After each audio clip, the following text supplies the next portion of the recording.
bukan sahaja tahan lasak, malah dia mesra travel, mesra poket. Salam sejahtera. Awak selalu ada masalah perfume selalu pecah? Jangan pusing. Hari ni awak tak perlu mikir dah ke perfume pecah. Sebab apa? Saya akan tunjuk satu botol kepada awak. Botol ni bukan sahaja tahan lasak, malah dia mesra travel, mesra poket. Walaupun saiznya yang kecil dan sederhana, tapi ketahanan botol dia tu amat lasak.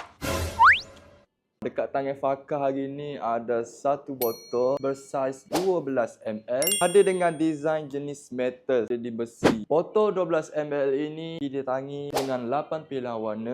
Ada dengan spray jenis screw. Dia dapat memudahkan awak kalau awak nak ganti ataupun nak refill perfume awak. Ketahanan botol ni sangatlah lasak. Kalau awak baling pun botol ni tak akan pecah. Kita bagi feedback hari ni ke awak ni.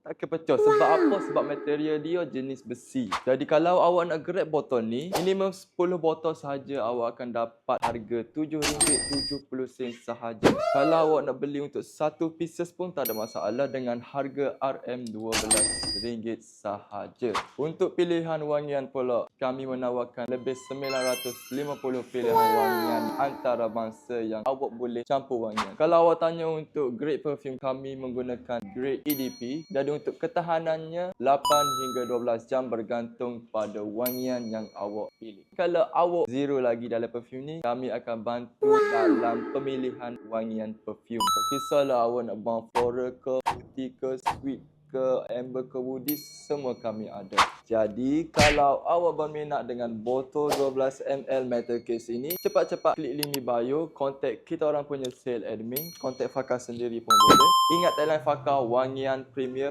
gaya eksklusif, harga mampu milik.